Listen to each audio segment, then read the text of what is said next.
आयोजन किया जा रहा है, जिसमें देश और प्रदेश के प्रतिष्ठित राजनयिक, प्रतिष्ठित पत्रकार, अलग अलग क्षेत्रों के विशेषज्ञ आपस में विभिन्न मुद्दों पर विवेचना कर रहे हैं, ताकि आगे आने वाले इलेक्शंस में, आगे आने वाले चुनावों में हमारे सामने एक ऐसी साफ सुथरी तस्वीर आए जिसमें कि आम जनता अपने विवेक के साथ सोच समझकर और सही तरीके से निर्णय ले सके और अपने मताधिकार का प्रयोग कर सके। हमें चलते हैं हमारे आज के इस अगले सेशन की तरफ, और आज के इस सेशन में हमारे साथ एक ऐसी शख्सियत मौजूद है। कहते हैं कि कुछ लोगों की बोली, कुछ लोगों का बोलना बहुत मायने लगता है, लेकिन कुछ लोगों की चुप्पी भी बहुत मायने रखती है। हमारे साथ एक ऐसे यंग डायनेमिक लीडर राजस्थान के आज के हमारे अगले सेशन में हमारे साथ हैं श्री सचिन पायलट, एमएलए फ्रॉम राजस्थान। चाहेंगे कि जोरदार तालियों के साथ अभिनंदन और स्वागत करें। किसी भी काम को शुरू करने से पहले हम उसके बारे में एक बात बोलते हैं, पायलट प्रोजेक्ट, लेकिन अब अगले चुनाव में राजस्थान के इस रण में क्या होगा पायलट प्रोजेक्ट, कुछ यही जानने की कोशिश करेंगे हम हमारे अगले सेशन में। श्री सचिन पायलट हमारे साथ मौजूद हैं और हम निवेदन करना चाहेंगे श्री गौरव द्विवेदी, सीईओ प्रसार भारती से, कि वे कृपया मंच पर पधारें और एक प्लांट भेंट कर स्वागत और अभिनंदन करें। श्री सचिन पायलट जो आज के हमारे इस अगले सेशन में एक गेस्ट स्पीकर के तौर पर हमारे साथ मौजूद हैं, चाहेंगे कि जोरदार तालियों के साथ अभिनंदन और स्वागत करें। तो समय है कि हम सभी जानें कि राजस्थान में क्या है पायलट प्रोजेक्ट। श्री सचिन पायलट से बातचीत करने के लिए इस प्रोग्राम को मॉडरेट कर रही हैं रीमा पाराशर। तो आइए जाने राजस्थान में क्या है pilot project. Over to Reema. नमस्कार। इस वक्त राजस्थान जयपुर में हम मौजूद हैं और ऐसा लग रहा है कि सरगर्मी चुनावी तो बहुत ज्यादा पीक पर है। जगह जगह बात हो रही है कि आखिर क्या 30 साल से जो नहीं हुआ राजस्थान में वो इस बार होगा, मतलब कि 5 साल बाद सरकार बदलना, पार्टी बदलना, ये जनता हमेशा से करती आई है। लेकिन इस बार सबके दावे अलग है, इरादे अलग है, और इस वक्त जिन से हम मुखातिब आपको करवाने वाले हैं वो चर्चित चेहरा है, क्योंकि जितना राजनीति की बात हो रही है उतना ही लग रहा है कि इनकी भी चर्चा हो रही है। कांग्रेस के हर नेता की जबान पर इनका नाम है और ये भी हो रहा है कि क्या वो मान गए हैं अब।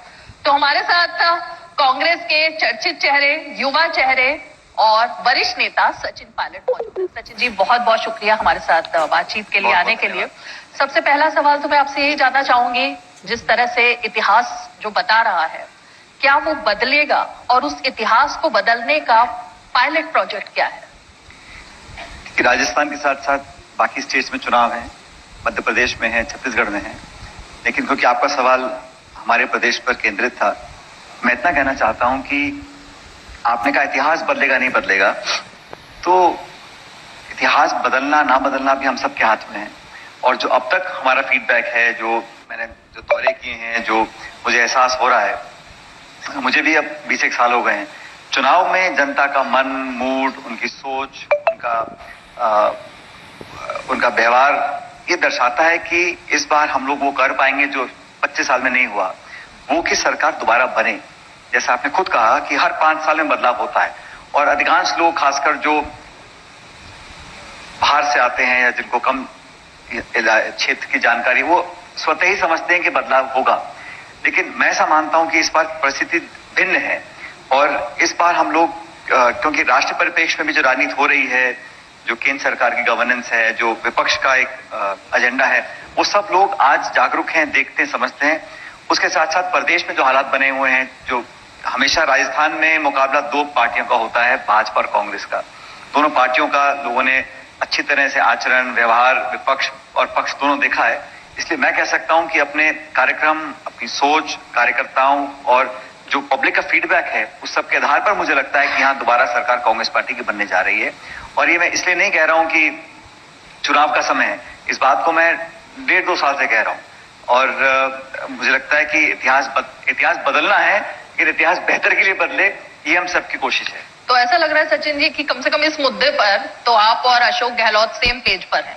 उनको भी लग रहा है कोई लहर नहीं है उनके खिलाफ। जहां तक पार्टी को कामयाब बनाने की बात है, वहां पर कोई किसी के 2 विचार नहीं है। हाँ, उस मुकाम तक पहुंचने के अलग अलग रास्ते हैं। हो सकता है मेरी सोच अलग हो, किसी और की सोच अलग हो, लेकिन जो प्रमुख उद्देश्य है वो बड़ा स्पष्ट है, बड़ा क्लियर है, और उसकी दिशा में हम लोगों को काम करना है।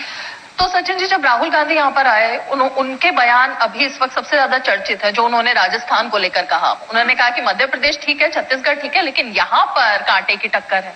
तो ये उनको आभास या इंटरनल सर्वे से हुआ? मैंने उनका स्टेटमेंट देखा, मुझे लगा कि उन्होंने इस बात को इसलिए बोला क्योंकि राजस्थान के अंदर पिछले 2 महीने में भारतीय जनता पार्टी का ऐसा कोई नेता नहीं है जो यहां पर नहीं आया है।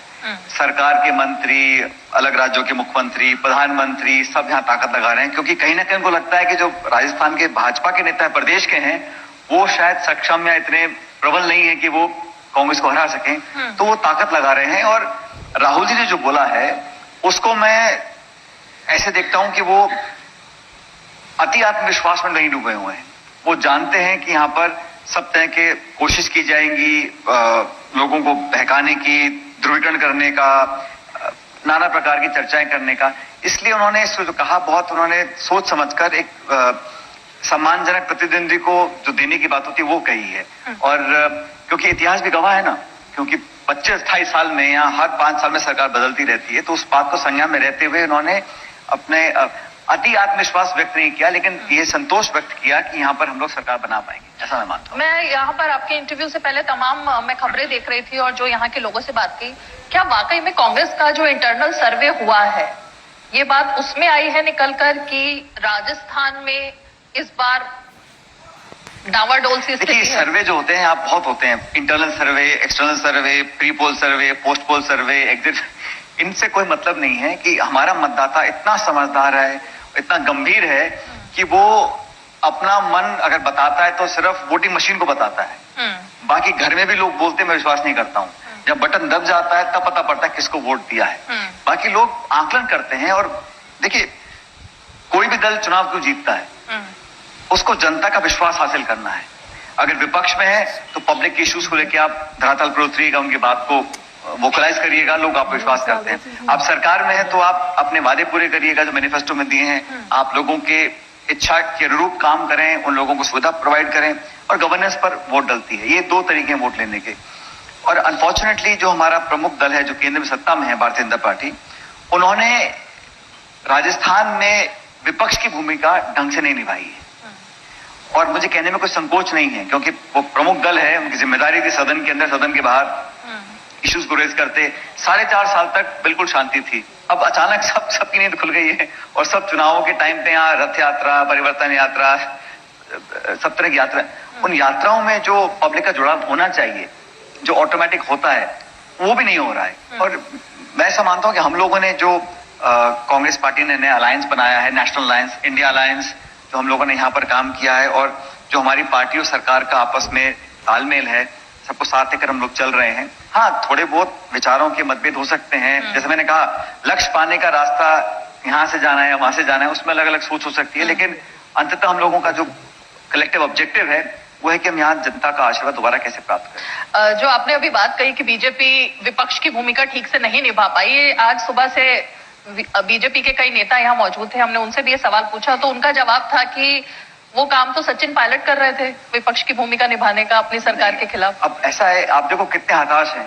आज भाजपा को अगर किसी कांग्रेस के नेता का नाम लेना पड़ रहा है तो आप समझ लीजिएगा उनके खुद के कोई नेता नहीं है। और मैंने जो भी बातें रखी हैं, मुझे लगता था कि वो मुद्दे जरूरी हैं पब्लिक के लिए, नौजवानों के लिए, भविष्य के लिए, गवर्नेंस के लिए। और हमारी पार्टी में इतना स्पेस है, इतनी जगह है कि बात को रख सकते हैं, कह सकते हैं, मनवा सकते हैं। जो भाजपा है वहां पर तो कदम ताल है, दाहिने बाएं, वहां कोई लेफ्ट राइट कोई मतलब नहीं किसी का बोलने का। तो ये लोकतंत्र की अलग अलग परिभाषा होती है, अलग अलग लोग इसको आकलन करते हैं। लेकिन जो भी मैंने बातें रखी उसको हमारी पार्टी ने, AICC ने उन बातों को सही माना, क्योंकि जो इश्यूज हैं उनको हम जब टेकअप और टैकल नहीं करेंगे तब तक हम लोगों की आंख में आंख डालकर वोट कैसे मांगेंगे। तो जो मैंने इशू उठाए थे उनको पार्टी ने स्वीकार किया, उस पर कार्रवाई करी है। और ये काम अगर भारतीय जनता पार्टी पहले करना चाहती थी तो उनको कौन रोक रहा था। वो तो इस आराम में है कि 4 साल निकल जाए, आखिरी चुनावी साल आएगा, हम रथ पे चढ़ेंगे, हाथ हिलाएंगे, लोगों को भाषण देंगे और वोट मिल जाएगा। मुझे लगता नहीं कैसा होने वाला है इस बार। तो आपकी बात मान ली गई, आपका कहना है जो मुद्दे आपने उठाए, चाहे वो पेपर लीक का हो, भ्रष्टाचार का हो, जो मैंने जो मूल मुद्दे उठाए थे वो पब्लिक से रिलेटेड इश्यूज थे। इसमें कोई ऐसा नहीं है बोल सकता कि इश्यूज गलत हैं। आप भी अगर सोचेंगी देश में ईमानदारी हो, नौजवानों को अच्छा भविष्य मिले, करप्शन पे हम लगाम लगाएं, इस पर कौन इसमें असहमत हो सकता है? लेकिन सचिन जी, आपने जो मुद्दे उठाए, आप कह रहे हैं इंटरनल लोकतंत्र की आप बात कर रहे हैं, आपको नहीं लगता कि 5 साल में जनता यहाँ की, राजस्थान की, काफी ज्यादा कंफ्यूज हुई ये बात देखकर कि अपनी ही सरकार के खिलाफ अपनी ही पार्टी के एक वरिष्ठ नेता, जो पहले कांग्रेस के अध्यक्ष रह चुके, राज्य के मंत्री रह चुके, उप मुख्यमंत्री, ये तमाम मुद्दे वो उठा रहे हैं, तो वो किस पर विश्वास करें, आप पर या अशोक गहलोत पर या सरकार पर, किस पर? विश्वास जनता करती है हमारे संगठन के ऊपर, तब सरकार बनती है। संगठन और पार्टी के दम पर सरकार का निर्माण होता है। It is not the other way around. और पार्टी में हर जो कार्यकर्ता है कांग्रेस का, उसका ये दायित्व बनता है कि वो जनता की आवाज को सत्ता के गलियारों तक पहुंचाए। और पब्लिक का विश्वास है, इसीलिए हम लोग आज यहाँ पर बैठे हैं। मुझे नहीं लगता कि ये चुनाव में लोगों को कंफ्यूजन है। उनको कंफ्यूजन इस बात का है कि भारतीय जनता पार्टी में जो 27 मुख्यमंत्री पद के दावेदार हैं, उनमें से किस पर हम बात डाल के वोट डालें। और कल प्रधानमंत्री जी आए थे राजस्थान में, जयपुर में, और जो बच्चे कुछ अरमान थे उसमें पानी फेर गए अच्छी तरह से। तो कंफ्यूजन वहां पर है। हमारी पार्टी बड़ा स्पष्ट है, हम लोग मिलकर चुनाव लड़ेंगे। और हमारे यहाँ हमेशा से चुनाव लड़ने के बाद पार्टी और विधायक तय करते हैं कि कौन विधायक दल का नेता बनेगा। ये कोई नई परंपरा नहीं है, ये सिर्फ राजस्थान तक सीमित नहीं है, पूरे देश में ऐसा होता है। इस बार भी यहाँ पर ऐसा होगा। भारतीय जनता पार्टी की हमेशा कोशिश रहती है ये सीएम फेस होगा, ये नहीं होगा, किसका नाम लेंगे नहीं लेंगे, वो कंफ्यूजन उस पाले में। हमारे यहाँ कंफ्यूजन नहीं है। सचिन जी, मैं जैसे ही सोच रही हूँ कि कुछ आगे मुद्दे पर आऊं, आप मुझे फिर से उलझा रहे हैं, क्योंकि आपने ये बात कही कि आपकी पार्टी में ये आपकी पार्टी में ये बात है कि विधायक और पार्टी तय करती है कि कौन अध्यक्ष हो, कौन सीएम हो। अशोक गहलोत को कांग्रेस पार्टी का अध्यक्ष बनना था, लेकिन तब क्या सीन हुआ, क्या नाराजगी दिखी, वो भी आपने देखा। तो ये पार्टी और आलाकमान कहाँ तय कर पा रहा है राजस्थान के मामले में? नहीं, ऐसा नहीं है। जब चुनाव होते हैं, चुनाव 18 में हुए थे, उस समय राहुल गांधी हमारी पार्टी के अध्यक्ष थे, हम सब विधायक थे, और हम सब लोगों ने एक मत से ये निर्णय किया, विधायकों ने, कि जो भी कांग्रेस प्रेसिडेंट चाहेंगे वो प्रदेश का मुख्यमंत्री बनेगा। और ऐसा ही हुआ, अशोक गहलोत जी मुख्यमंत्री बने। और अब 23 में जब चुनाव होगा और हम सब जीतेंगे, बहुमत आएगा, तो फिर सब विधायकों से बात की जाएगी, और जो पार्टी के नेतृत्व है, चाहे वो खड़गे साहब हैं, चाहे राहुल जी हैं, सोनिया जी हैं, वो तय करेंगे कौन सरकार को लीड करेगा। इसमें कोई आज ही अशोक गहलोत जी का ये बयान आया है कि मैं तो पद छोड़ना चाह रहा हूं, मुझे कुर्सी से प्यार नहीं है, लेकिन ये मुझे नहीं छोड़ रही है। तो उन्होंने फिर आगे के संकेत भी दे दिए आपके लिए। इस राजनीति में संकेत कोई दे ना दे, लेकिन जो वास्तविकता है उस पर ध्यान केंद्रित रखना चाहिए। और आप सवाल मुझसे पूछ सकते हो कि मैं क्या कह रहा हूं, मैं क्या नहीं कह रहा हूं। अब बाकी लोग क्या कह रहे नहीं कह रहे, उसका जवाब मैं कैसे दे सकता हूं? ओके, तो आगे बढ़ते हैं। आपने प्रधानमंत्री का जिक्र किया। कल जब प्रधानमंत्री ने रैली की और तमाम मुद्दे उठाए, प्रधानमंत्री ने कहा कि यहाँ पर एक हिंदुत्व को लेकर उन्होंने बात कही कि यहाँ पर सनातन विरोधी उस कांग्रेस की सरकार है जो ऐसे लोगों को समर्थन दे रही है। कौन कैसे कह सकते हैं प्रधानमंत्री? क्या प्रमाण है उनके पास? किसी दल के नेता ने कोई भाषण कहीं किसी देश के कोने में दिया, उसको आप कांग्रेस पार्टी से कैसे जोड़ सकते हैं? हमारा अलायंस इसलिए है क्योंकि हम लोग अलग अलग पार्टी में हैं। अगर हमारी सारी सोच, सारे मुद्दे, सारे शब्द एक ही होते तो हम एक ही पार्टी में नहीं होते सारे के सारे। वो किसी व्यक्ति ने क्या, और मैं ऐसा मानता हूं रीना जी, किसी भी व्यक्ति को, किसी भी संगठन को, किसी भी दल को, किसी भी नेता को ये अधिकार नहीं है कि किसी और की भावना को आप आहत करें। आप मन में क्या विचार रखते हो, आपकी क्या सोच है, आपको संविधान में छूट दी है, आप कर सकते हो। लेकिन आप कुछ ऐसी बात कहो या ऐसा कुछ करो जिससे किसी और के भावना को ठेस पहुंचे, मैं इसको बिल्कुल गलत मानता हूं, पहली बात। दूसरी बात, प्रधानमंत्री जी यहां पर आकर बोल रहे थे कि सनातन धर्म के खिलाफ हैं, तो ये कोई टेंडर तो है नहीं, ठेका छोटा हुआ है कि भाई फला दल पक्ष है। अच्छा, निर्णय कौन करेगा? मैं आप पे आरोप लगा सकता हूं कल। ये तो पब्लिक सब जानती है कि राजनीति में गवर्नेंस, सरकार चलाना, लोगों के, आम व्यक्ति की जिंदगी को बेहतर कैसे करना, ये सरकार का दायित्व है। मैं कहाँ पूजा कर रहा हूँ, किस गुरुद्वारे में जा रहा हूँ, किस मस्जिद में जा रहा हूँ, नहीं जा रहा हूँ, क्या खा रहा हूँ, क्या पहन रहा हूँ, ये सरकार का काम नहीं है। ये हमारी संस्कृति, इतिहास बहुत प्रबुद्ध है। हम सब जिस मिट्टी से निकल कर आए हैं, हमको सीख देता है विनम्रता का, शालीनता का, सबको सम्मान देने का, संविधान का आदर करने का, एक दूसरों की बात को सुनने का। और ये हिंदुस्तान की 5000 साल पुरानी संस्कृति है। ये किसी सरकार या पार्टी की देन नहीं है। सरकार का काम होता है कि आपने जो कहा वो करो। 15 लाख रुपए खाते में डालने को कहा था, वो डालिए। 2 करोड़ नौकरी कहा था, नौकरी दीजिए। महंगाई सिलेंडर 1200 रुपए का नहीं बिकना चाहिए, ये काम सरकारों के हैं, वो काम सरकार को करना चाहिए, वो सरकार नहीं कर पा रही है, केंद्र सरकार। तो आपको नहीं लगता कि ये जो बयान, क्योंकि इसको बीजेपी सड़कों पर लेकर जा रही है कि हिंदुत्व विरोधी ये सरकार है, इससे पहले कई इंसिडेंट जो हुए, चाहे वो कन्हैया लाल का इंसिडेंट हो या तमाम बीजेपी अगर सड़कों पे जा रही है, उनका स्वागत है, वो जाकर बोले कि टमाटर 200 रुपए किलो क्यों बिक रहा था, आज किसान आत्महत्या भी क्यों कर रहे हैं, आज एमएसपी आप कानून क्यों नहीं बना पा रहे हैं, आज अमीर गरीब की खाई लगातार क्यों बढ़ रही है। लेकिन क्या धर्म है, क्या अधर्म है, कौन पूजा कर रहा है, कौन पाठ पढ़ रहा है, ये लेकर बीजेपी जा रही है। ये काम बीजेपी का नहीं है, ये काम तो एनजीओ का होता है या धार्मिक संस्थाओं का होता है। पॉलिटिकल पार्टी को तो मुद्दों पर चर्चा करनी चाहिए, मुद्दों पर सरकार को घेरना चाहिए और आपको बताना चाहिए अगर आप सरकार बनाते हो तो आप 5 सालों में क्या करेंगे। आपने 9 साल में केंद्र में क्या किया है, आप जीएसटी लेके आ गए, आपने नोटबंदी कर दी, आपने ऐतिहासिक बेरोजगारी देश पे डाल दी, गरीब की जेब पे डाका डाल दिया, गैस का सिलेंडर 1150 रुपए का बिक रहा है, उस पर कोई संवाद चर्चा सफाई दें तो मैं मानता हूं कि अच्छी बात है। लेकिन यहां पर आकर बोलना कि सनातन धर्म ऐसा है, हिंदू ऐसे हैं, गैर हिंदू ऐसे हैं, कौन, इन बातों में लोगों को घेर कर मुख्य मुद्दों से बात को आप डाइवर्ट करने की कोशिश कर रहे हैं। आपने महंगाई की बात कही, महंगाई भी एक और इशू है जो इस वक्त राज्य में उठाया जा रहा है। महंगाई के मुद्दे पर पेट्रोल डीजल के दाम की बाकी राज्यों से कंपैरिजन किया जा रहा है कि किस तरह बाकी सब ने कम कर दिया, लेकिन यहां पर सरकार ने उतना ही महंगाई को चरम पर रखा हुआ है क्योंकि केंद्र सरकार के साथ तालमेल नहीं बना पा रही। दूसरा मुद्दा, आपने जिस तरह महिलाओं का या तमाम मुद्दे मैं उसकी भी बात करूंगी, लेकिन ये महंगाई का खेल क्या है कि बिजली के दाम पहले ज्यादा थे, चुनाव आते ही फ्रीबीज दी जाने लगी, महंगाई के मुद्दे पर डीजल और पेट्रोल के दाम, तो वो तो सरकार को एक तरीके से घेर रहे हैं।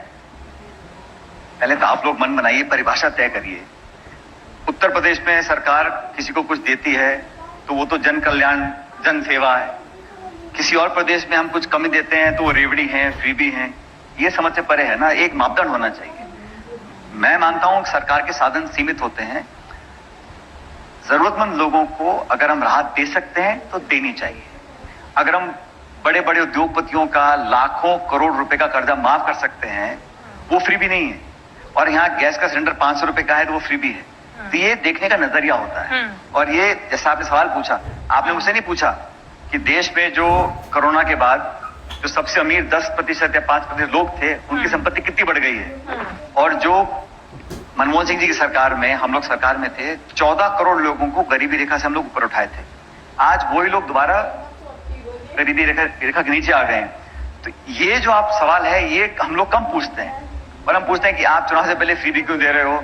अच्छा, एक दल का कोई नेता करता है तो वो फ्रीबी है, दूसरे दल का नेता करता है तो वो गरीबों के जनसेवक हैं, कल्याणकारी योजना है। उत्तर प्रदेश में कई सालों से लोग फ्री राशन दे रहे हैं, कुछ भी कर रहे हैं, उस पर कोई सवाल नहीं करता।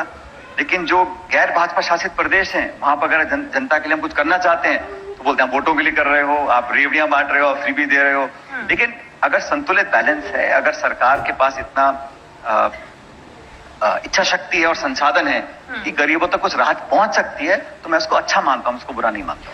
सचिन जी, लेकिन ये चुनाव, आपका मानना है काम के आधार पर चुनाव है? चुनाव में जो वोट पड़े वो काम के आधार पर पड़ने चाहिए? देखिए, चुनाव में जनता वोट डालती है विश्वास पे और उम्मीद पे, एंड डेफिनेटली परफॉर्मेंस के ऊपर। इन तीनों पैमानों पर मैं समझता हूं कि राजस्थान में यहाँ सरकार हम लोग दोबारा बना सकते हैं, क्योंकि जो दूसरा दल है, जैसे मैंने कहा, राजस्थान में हमेशा द्विपक्षीय चुनाव होते हैं, तो बीजेपी यहाँ विपक्ष में है, लेकिन बीजेपी के नेताओं या उनकी बातों पर बहुत ज्यादा विश्वास लोग करते हैं, ऐसा मैं नहीं मानता हूँ। ये कारण है, ये बहुत सारे कारण, लेकिन ये one of the top 2 reasons है। तो जाति नहीं है इस चुनाव में? जाति कास्ट, देखिए, जातीय सोच और जातीय समीकरण इस देश की लोकतांत्रिक व्यवस्था का एक हिस्सा है, लेकिन ये निर्णायक नहीं है। कहीं ना कहीं फर्क, मैं बोलूं नहीं है जाति, तो ये भी एक झूठ होगा, कहीं ना कहीं इफेक्ट पड़ता है, लेकिन ऐसा नहीं है कि साढ़े 7-8 करोड़ लोग बिल्कुल ही बटे हुए हैं समाज और जाति के ऊपर, ऐसा नहीं होता। लोग जाति से ऊपर उठकर देखते हैं कौन नेता, कौन सी विचारधारा, कौन से लोग, किसकी परफॉर्मेंस, किसके काम से। और इतने बड़े चुनाव में जब जैसे कोई सांसद बनता है या विधानसभा चुनाव होता है, तो 3 लाख लोग रहते हैं मेरे विधानसभा क्षेत्र में, या 25 लाख लोग एक लोकसभा क्षेत्र में, तो एक जाति के दम पर कोई बन सकता है एमएलए एमपी? ऐसा नहीं, ये सवाल मैंने सचिन जी इसलिए आपसे पूछा क्योंकि अब चुनाव से ठीक पहले अब ओबीसी को अलग से और आरक्षण की बात अशोक गहलोत जी जल्दी जल्दी आनर फानर में की जा रही है, SC ST आरक्षण की बात हो ही चुकी है। ये जो आरक्षण और जातिगत जनगणना चुनाव से एन पहले राजस्थान में, तो अब उसमें तो लग रहा है ना कि काम के आधार पर नहीं बल्कि फटाफट तय किया जा रहा है कि जाति कहाँ, समीकरण कहाँ। दोनों चीजों को मिक्सअप कर रहे हैं। कांग्रेस पार्टी ने और हमारे अलायंस ने कहा कि जब जनगणना हो रही है, जनगणना हुई थी, उसमें जो कास्ट सेंसस था उसके आंकड़े पब्लिक में नहीं दिए गए। इस देश में SC ST और अल्पसंख्यक उनकी गिनती होती है, सरकारी आंकड़े होते हैं। हमारा एक मानना है जब तक हमारे पास पूरा आंकड़ा फ्रेमवर्क नहीं आएगा कि इस देश में कितने लोग हैं, कौन कौन जाति के लोग हैं, क्योंकि जो आरक्षण की व्यवस्था है वो संविधान के दायरे में है, किसको कितना लाभ कब मिला है या मिलना चाहिए, नीति निर्धारण करने के लिए पूरा डेटा जब हमारे पास नहीं होगा। और इस देश में अगर आप पेड़ों की गिनती करते हो, टाइगर की गिनती करते हो, चिड़ियों की गिनती होती है, तो जनता की गिनती अगर होगी तो हमें पता पड़ेगा कि यहाँ पर हमको कम करना है या ज्यादा करना है। तो डायरेक्शनली और संसाधनों का जो डिस्ट्रीब्यूशन होता है वो उस आधार पर हो कि हमें पता हो कि अब तक कितने लोग लाभान्वित नहीं हुए या हुए हैं। अब हमें पता ही नहीं है, आंकड़ों का जाल है। 1931 के बाद आंकड़े बाहर नहीं आए, अगर आते हैं तो उससे कोई नुकसान नहीं होगा। ये कहना कि हम जनगणना करने के बाद आंकड़े नहीं बताएंगे, उसका फायदा किसको हो रहा है? और जब तक हमें समस्या की जानकारी पूरी तरह प्राप्त नहीं होगी, समाधान कैसे करेंगे? इसलिए हम लोगों ने कहा इसमें कोई राजनीतिक ऐसा नहीं, कोई चुनाव का, लोकसभा चुनाव तो अगले साल है, आज कोई चुनाव नहीं है। सचिन जी, आज सुबह प्रहलाद जोशी केंद्रीय मंत्री वो भी एक सेशन में आया, उन्होंने, क्योंकि आपने जातिगत जनगणना की बात कही, उन्होंने सीधे तौर पर कहा कि महिला आरक्षण बिल को रोकने वाली पार्टी जो थी वो कांग्रेस पार्टी थी जिसने इतने साल तक रोक कर रखा, और अब जब पता चल गया है कि देश में नारी शक्ति और वोटों की शक्ति नारियों की कितनी है, तब पूरा क्रेडिट लेने की होड़ मची हुई है। तो ये रोक कर क्यों रखा गया था? आप भी इतने भोले हैं, सब लोग भूल जाते हैं। इस महिला आरक्षण विधेयक को हम पार्लियामेंट में लेकर आए, हमारी सरकार थी, कांग्रेस, यूपीए सरकार, गठबंधन सरकार, पूर्ण बहुमत नहीं था हमारे पास। पूर्ण बहुमत ना होने के बावजूद हम सरकार बिल लेकर आए। भारतीय जनता पार्टी ने इस बिल का समर्थन राज्यसभा में कर दिया क्योंकि नारी शक्ति का दबाव था, लेकिन लोकसभा में उसको पास नहीं होने दिया। कैसे? बहुमत, अरे जब प्रमुख विपक्षी दल है बीजेपी, उस समर्थन बिल का नहीं कर रहे हैं तो कैसे पास होगा बिल? नहीं, लेकिन जो कांग्रेस पार्टी के अलाइज थे उस वक्त सब समर्थन आरजेडी से थे, वो उनकी मांग कुछ और थी। मैं कहना चाह रहा हूं कि ये जो श्रेय लेने की होड़ है, भाई आप सरकार आपकी है, बहुमत आपका है, जो विधेयक पास होगा वो बहुमत से पास होता है, इसमें कोई नई बात नहीं है। लेकिन अगर आपने पास किया था तो आप इसको लागू करने के लिए इसकी समय सीमा 10 साल क्यों रखी है, मैं पूछना चाहता हूं। अगर आपको लागू करना था, आप पहले जनगणना होगी, फिर परिसीमन होगा, फिर ये आरक्षण मिलेगा। लेकिन वाहवाही लूटने के लिए आपने आज से जयकारे लगवा दिए, ताली बजा दी 2023 में, और ये 29 से पहले लागू हो नहीं सकता। तो ये 6 साल का जो गैप दिया है, ये किसके लिए दिया है? अगर आप चाहे आज, एक के आज बहुमत, सारे लोग साथ हैं, सर्वसम्मति से पास हुआ है ये हर जगह, विधानसभा में, लोकसभा में, आप कल सुबह लागू कर सकते हो। लेकिन लागू नहीं करना, उसका जो पारित करने का जो यश और श्रेय है वो लेने के लिए हम तैयार हैं। और ये जनगणना होगी, फिर परिसीमन कमीशन बनेगा, फिर परिसीमन आयोग लागू करेगा रिपोर्ट को, तब जाके ये होगा। तो ये बहुत दूर की कौड़ी है। लेकिन ये प्रावधान तो संविधान में संशोधन करके दिया गया ना कि परिसीमन हो, उसके बाद जिसका आप जिक्र कर रहे हैं, तो ये तमाम नया है। आप समझे, जो पुराना बिल था, अगर आप उसको एज इट इज लागू कर देते तो आरक्षण कल मिल जाता। ये तो नया बिल लेकर आए हैं, इसमें परिसीमन और जनगणना डाली गई है इसके अंदर। तो इससे आपत्ति है? सुनो मेरी बात, कुछ काम करने का कोई बहाना नहीं, ना करने के 100 बहाने। अगर आप करना चाहें इसको अगले तो आप कर सकते हैं, लेकिन नहीं करना था, आपको 6-7 साल बाद करना था, तो आपने तब कर दिया उसमें। नहीं, लेकिन इसमें तो सचिन जी फिर दलील ये भी है, हमने इसका समर्थन किया है भाई। सोनिया गांधी खुद बोल रही हैं, हम सब पार्लियामेंट में थे, हमने शुरुआत से कहा कि हम महिला आरक्षण के पक्ष में हैं, पक्ष में हैं, पक्ष में, कभी विरोध नहीं किया। लेकिन इस आरक्षण को 7 साल बाद लागू करने के विरोध में इतना हमारा अधिकार है कहने का, इसमें क्या गलत कह रहे हैं हम? नहीं, बिल्कुल अधिकार है, और इसीलिए बीजेपी का भी अधिकार है ये कहने का कि वही पार्टी, कांग्रेस पार्टी, जिसके बिल में ये वाली प्रावधान थे ही नहीं ओबीसी वाले, वो अब खड़ी होकर ओबीसी जातिगत जनगणना की बात कर रही है, तो ये उनका भी अधिकार है कहने का। वो कह सकते हैं, लेकिन हाँ। हम तो हमने जो जनगणना की बात की वो पूरे देश के लिए कर रहे हैं। ये नहीं कह रहे सिर्फ महिला आरक्षण बिल के लिए करना है। हम तो वैसे भी चाहते हैं कि आंकड़े सामने आए ना, किस जाति के कितने लोग रहते हैं, ताकि उनको बजट, उनके संसाधन, कितनी व्यवस्था, कितना आरक्षण किसको कहां देना है, जब तक पता ही नहीं होगा तो हम कैसे दे सकते हैं। ओके, तो ये नारी शक्ति की क्योंकि आपने बात की, हम उसी पर चर्चा कर रहे हैं। राजस्थान से जो तस्वीरें आती हैं महिलाओं के बारे में, और जो न्यूज आती है और जो वीडियोस वायरल हो रहे हैं, वो देख करके दुख होता है कि बिल्कुल होता है। तो इसमें जिम्मेवारी किसको नहीं होता? तो देश के किसी कोने में किसी बच्चे के साथ, किसी महिला के साथ दुष्व्यवहार होता है या कुकर्म होता है या अत्याचार होता है, किसका मन नहीं पसीजेगा? तो ऐसे कामों को रोकने के लिए, लोगों को दंडित करने के लिए, देखिए दुष्कर्म कहीं पे किसी भी राज्य में हो सकते हैं।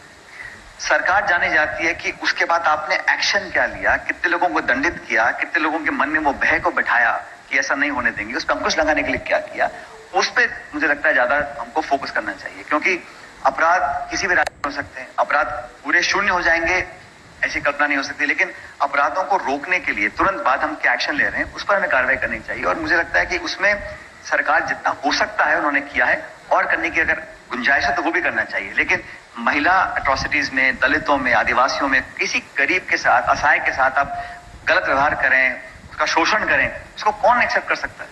तो आप संतुष्ट हैं सरकार की कार्यवाही से? जो मुझे लगता है जितना कर सकती सरकार किया है, और करने की अगर गुंजाइश है उसको भी करना चाहिए।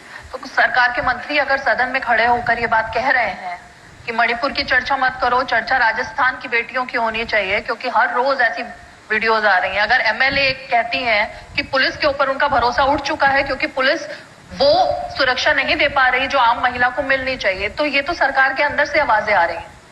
हर विधायक को अपनी, मैंने कहा ना, हमारी पार्टी में हम लोग अपनी बात को रख सकते हैं। अगर किसी विधायक के मन में ये पीड़ा है और उस व्यक्ति उस विधायक ने उसको उजागर किया है, तो उसको एक्सेप्ट करना चाहिए, उस पर कार्रवाई करनी चाहिए। उसको डरा धमका के, जैसा अन्य दल करते हैं, जो हमारे प्रमुख दल हैं, वहां तो कोई चू नहीं कर सकता। यहाँ हम लोग बात कर सकते हैं, बोल सकते हैं, सुझाव दे सकते हैं, लेकिन अगर किसी को कुछ बात लगी, उसने बात को रखा, उसको स्वीकार करके उस पर कार्रवाई करनी चाहिए। ओके, तो ये अंदरूनी लोकतंत्र है, इसको हम ये नहीं कहेंगे कि आपसी मतभेद है। मैं दोनों दलों के बीच में डिफरेंस बता रहा हूँ आपको। यहाँ पर अगर किसी को कोई दिक्कत परेशानी होती है तो बोल सकते हैं, उसका इजहार कर सकते हैं, उस पर कोर्स करेक्शन कर सकते हैं, उसको समझा सकते हैं, अपनी पीड़ा को बता सकते हैं। जो प्रमुख दल भाजपा है, वहां ऐसी कोई गुंजाइश नहीं है। मैं इतना कहना चाह रहा हूँ सर। सचिन जी, राजस्थान के इस चुनाव में कुछ दिलचस्प चीजें भी सामने आ रही हैं। अभी जब आप राहुल गांधी और खड़गे जी वाली जो आपका पार्टी का भवन, उसके बीच में जो तस्वीरें आई और जो खबरें छपी, मैं उन खबरों पर जरा जाना चाहती हूँ। आपने तो पढ़ी होंगी वो खबरें कि आप बहुत गुमसुम नजर आ रहे थे, आपकी बॉडी लैंग्वेज ऐसी थी कि आप उसमें इन्वॉल्व नहीं है प्रोग्राम में। 2.5 मिनट का सिर्फ आपका भाषण था, और वो भाषण भी आपने लगातार कहने के बाद दिया। ये सच खबरें हैं या सब कुछ ठीक ठाक था? ये बॉडी लैंग्वेज को लेकर आपकी बहुत चर्चा है। बॉडी लैंग्वेज और दूसरा क्या प्रयोग किया आपने? आप उसमें बड़े अनमने से थे, खुश नहीं थे। हाँ। ना तो वहां पे थी मौजूद, और ना आपने वहां किसी पूछा मैं अनमन से था, हंस रहा था, या ठेके लगा रहा था, या मेरे को, या अगर मेरा मन नहीं करता मैं नहीं जाता, मेरे को क्या बिगाड़ लेता। लेकिन मेरी पार्टी का दफ्तर का कार्यालय, मेरा नेता वहां पे आ रहे हैं, अध्यक्ष हमारे आ रहे हैं, उनका स्वागत हमने किया, हमारी अतिथि बनकर आ रहे हैं। हाँ। लेकिन मुझे लगता है कि हम लोग जो चर्चाएं करते हैं, आप ये चर्चा नहीं करते हैं कि कल प्रधानमंत्री जी ने वसुंधरा जी को देखा कि नहीं देखा, उनका भाषण हुआ कि नहीं हुआ। आप मेरी चर्चा कर रहे हैं। मैं उस पर भी आ रही हूँ, दूसरी तस्वीर। सुनो मेरी बात। तो हमारे यहाँ हमने जो भी कहना सुनना था, बैठ के हम बात करते हैं, खुले मन से करते हैं। और कभी कभी किसी को लगता है कि ये बात शायद अच्छी नहीं लगी सुनने में, लेकिन बेहतर होता है बैठ के बात करके समझा देना चाहिए, सुन लेना चाहिए, बजाय इसके कि वो अंदर अंदर घुट घुट के मर जाए। तो मैं कह रहा हूं, मैं तुलनात्मक दृष्टिकोण से बोल रहा हूं आपको। 2 अलग अलग दल हैं, अलग अलग नेतृत्व है, अलग अलग काम करने का तरीका है। और जहां तक हमारी पार्टी की बात है, मैं प्रदेश कांग्रेस कमेटी का अध्यक्ष रहा हूं 7.25 साल। आजाद भारत के इतिहास में सबसे लंबा कार्यकाल मेरा है। अगर मेरी पार्टी का नया दफ्तर बनता है तो मुझसे ज्यादा खुश कौन हो सकता है। और गुमसुम था, नहीं था, बात कर रहा था, मुझे समझ नहीं आ रहा। लेकिन एक आपने बात बोली है, ठीक है, मैं आपकी बात से सहमत। मुझे ज्यादा मुस्कुराना चाहिए। मैं थोड़ा आपको लगता है गंभीर रहता हूँ, तो मैं मैं आपका एडवाइस ले लेता हूँ। मैं जब भी कैमरा हुआ करे मैं और जरा मुस्कुराया करूंगा, ताकि आप सवाल ना पूछोगे मेरे से वाला। ओके, नहीं अच्छी बात है, सवाल तो पूछने चाहिए, लेकिन सचिन जी, राजनीति में आप इतने वरिष्ठ हैं, आपको भी पता है राजनीति में कोट अनकोट का बहुत विशेष महत्व होता है। तो वो जो दिल्ली में बैठक हुई आपके अनशन के बाद, जब मामला सुलह सफाई तक आया था, उसके बाद रंधावा जी ने ये कहा कि 90% बातों पर सहमति बन गई है। वो जो 10% का क्लॉज उन्होंने लगा दिया, वो सब जानना चाहते हैं वो क्या था जिस पर अभी भी नहीं बन पाया। 90% तो डिस्टिंक्शन से भी 20% फालतू है। 90% मतलब वो तो A+ से भी फालतू है। तो 100% तो किसी के साथ मुझे लगता नहीं हो सकता है। हमेशा इतने बड़े राज्य में, इतने बड़े दल में इतने सारे नेता होते हैं, किसी का अलग नजरिया होता है, दृष्टिकोण होता है, काम करने का तरीका होता है, एजेंडा होता है, व्यूज होते हैं, और होने भी चाहिए। अलग अलग हम बात करते हैं, लेकिन जैसा उन्होंने भी कहा होगा, बाकी लोग भी कहते हैं, हमने अपनी बात को रखा। आज हमारा उद्देश्य ये नहीं है कि 90% या 95% या 85%। आज उद्देश्य ये है कि हम सरकार को रिपीट कैसे करें तेलंगाना में, छत्तीसगढ़ में, मध्य प्रदेश में, राजस्थान में, इन चारों स्टेट्स में। क्योंकि यहाँ पर हम चुनाव जीतते हैं तो मैं ऐसा मानता हूं कि जो लोकसभा का चुनाव 24 में आने वाला है, उसमें हमारा इंडिया अलायंस सरकार बनाने में कामयाब होगा। इसीलिए ये जो स्टेट्स हैं, यहाँ पे 2 पार्टी कंटेस्ट होता है। और यहाँ पे जैसे बंगाल है, बिहार है, यूपी, ऐसा नहीं, यहाँ 2 पार्टी स्टेट है। और यहाँ पर हम, जैसे हमने बीजेपी को हराए हिमाचल प्रदेश में, कर्नाटक में, यहाँ पर अगर हम लोग जीत के जाते हैं तो सोते ही हमारा कार्यकर्ताओं में जो एक जोश होता है वो बढ़ेगा 24 के लोकसभा चुनाव के लिए। और ये बहुत महत्वपूर्ण है चुनाव जीतना हमारा। सचिन जी, क्योंकि हम इतने बड़े मंच पर हैं और ऑडियंस के बीच में है, जनता कुछ सवाल जरूर उस पर जानना ही चाहती है ताकि क्लैरिटी भी रहे एक तरीके से। ये जो आप बैठक की बात करें, उसमें क्या आपने इस बात को लेकर बात की कि जिस तरीके के शब्दों का आपके लिए इस्तेमाल किया गया मुख्यमंत्री की तरफ से, गद्दार, निकम्मा, मानसिक दिवालियापन, ये सब शब्दावली क्या लोकतंत्र अगर पार्टी में है तो अंदरूनी कमरे में? आप एक मिनट, आप मुझे पूछो कि मैं पूछना चाहती हूँ। आप ये करें उस कमरे में मैंने क्या चर्चा की वो मैं नहीं बताऊंगा आपको। आप अपना सवाल पूछ लो मेरे से ना। हाँ ठीक है, बोलो सवाल क्या आपका। इस तरीके की जो भाषा का आपके लिए इस्तेमाल किया गया, क्या इसको लेकर भी सॉर्ट आउट हुआ है कि भविष्य में कम से कम आपस में ऐसी भाषा का इस्तेमाल ना हो? पहली बात तो जिन शब्दों का कोई चयन या प्रयोग करता है तो सब कुछ वापस आता है, शब्द वापस नहीं आते। और मैंने हमेशा एक सीखा है और करा भी है, मेरे संस्कार भी ऐसे हैं कि मैं अगर किसी की आलोचना भी करता हूँ, किसी का विरोध भी करता हूँ या किसी को क्रिटिसाइज भी करता हूँ, तो मैं हमेशा उन शब्दों को इस्तेमाल करता हूं जो मैं अपने लिए सुन सकता हूं। और हमें सबको सोच समझ के शब्दों का प्रयोग करना चाहिए। बहरहाल किसने कब क्या बोला वो अतीत में वापस आने वाला नहीं है। हमें आगे की तरफ फोकस करना चाहिए कि हम भविष्य में आगे क्या करेंगे। किसने क्या कहा, नहीं कहा, वो सब बात पुरानी हो गई। मैं उस पर दोबारा फोकस नहीं करना चाहता हूं। मैं तो अपनी बात कर सकता हूं। मैंने हमेशा राजनीतिक जीवन में मैं कितना भी उत्तेजित हूं या कितना भी मैं जज्बाती हूं, मैं हमेशा उन शब्दों का प्रयोग करूंगा जो सुनने वाला या दर्शक हो या कोई लोग हो वो उसको एक्सेप्ट कर सके। ऐसा करना भी चाहिए। बाकी हर व्यक्ति अलग होता है, मैं सिर्फ अपनी बात कर सकता हूं। अब जो आपने कहा कि मैं दूसरी पार्टी की बात नहीं कर रही, मैं जरा उस पर आती हूँ। एक और तस्वीर काफी वायरल हो रही है 2 दिन से, वो है अशोक गहलोत और वसुंधरा राजे सिंधिया की। ये माना जा रहा है कि वसुंधरा जी अपनी पार्टी से बहुत ज्यादा खुश नहीं है, जैसे बाकी पार्टियों में भी लोग अगर खुश नहीं है तो वो भी। तो क्या कुछ इन तस्वीरों को लेकर के भी आपका कोई कमेंट आएगा कि क्या पालेबंदी हो रही है? क्योंकि पहले ही आरोप लगा था कि वसुंधरा जी ने अशोक गहलोत की सरकार बचाई थी एक समय में, उस पर फिर डिनायल आया और अब वो उसका स्पष्टीकरण अशोक गहलोत जी खुद कर चुके हैं, तो मुझे जरूरत नहीं उस पर कमेंट करने की। लेकिन आप भी कहना चाह रही हैं कि वसुंधरा जी नाखुश है बीजेपी में, ऐसी बात है? मैं तो पूछ रही हूँ कि कुछ ऐसा है, ऐसी तस्वीरें सामने आ रही है। आप सुबह से इंटरव्यू कर रही हो तो तस्वीर तो बहुत खींचती है, लेकिन हो सकता है आपको ज्यादा जानकारी हो कि मेरी तो उनसे मुलाकात हुई नहीं बहुत लंबे अरसे से वसुंधरा जी से। लेकिन हाँ, जो कल मैंने नजरों का फेर देखा कल की सभा में, मैं भी टीवी देख रहा था, तो कुछ तो गड़बड़ लगती है मेरे को। अब मुझे पता नहीं अंदर क्या मामला है। क्या गड़बड़? मुझे पता नहीं, मैंने कहा कुछ तो है। अब क्या है मैं इस पे टिप्पणी नहीं कर सकता हूँ, क्योंकि मेरी जानकारी ना तो मेरी बात प्रधानमंत्री से होती है ना मेरी बात वसुंधरा जी से होती है। वही दोनों बता सकते हैं क्या है क्या नहीं। तो सबको अच्छा ठीक है, चलिए दूसरी पार्टी की बात ना करें। लेकिन उनके जो नेता है यहाँ के अध्यक्ष सीपी जोशी, वो एक युवा नेता है। एक तरीके से बीजेपी अब युवाओं को लेकर आगे बढ़ रही है। आपको भी लगता है कि कांग्रेस पार्टी में भी अब एक वक्त आ चुका है? क्योंकि आपका मैंने एक कमेंट देखा, आपने कहा कि 10 साल तक एक ही चेहरे को, आपने प्रधानमंत्री के लिए कहा था कि 10 साल तक एक ही चेहरे को देख करके बदलाव की बात होनी चाहिए। तो क्या आपको नहीं लगता कि 3 बार अगर किसी को मुख्यमंत्री बार बार देखा जाए तो चौथी बार अब युवा को आगे बढ़ाना नहीं है ना, वो ब्रेक आ जाता है हर बार। हाँ, तो 5 साल का वो 5 हम सरकार बनाते हैं, फिर एक बार फिर बीजेपी आ जाती है, फिर कांग्रेस आ रही है, तो ऐसा नहीं कि कंटिन्यूस है। हाँ। तो 10 साल तो मनमोहन सिंह जी रहे प्रधानमंत्री, इंदिरा जी 17 साल रही। भाई जो जीता वो सिकंदर। आप हमें कुछ भी कहें, पब्लिक जो बटन दबाती है वही राज करता है। तो मुझे याद नहीं आप कौन से कमेंट के बारे में चर्चा मुझसे करें, लेकिन आपका जो सवाल है कि नए नहीं कहूंगा, कुछ मतलब नौजवान लोगों को हर मोर्चे पर, तो ये सिर्फ एक पद पे किसी नौजवान को ऐसा नहीं, पार्टी स्ट्रक्चर के अंदर धरातल की राजनीति में सरपंच, प्रधान, कॉर्पोरेटर, मेयर, पार्षद, एमएलए, इन पदों पर अगर नौजवान लोग आके आसीन होते हैं तो देश के हित में इसलिए है क्योंकि नौजवान एक अलग सोच लेकर काम करते हैं और वो इस देश के युवाओं से सीधा जुड़। मैं नहीं कहता हूं कि बुजुर्ग नहीं जुड़ पाता होगा, लेकिन जो एक थॉट प्रोसेस होता है, एक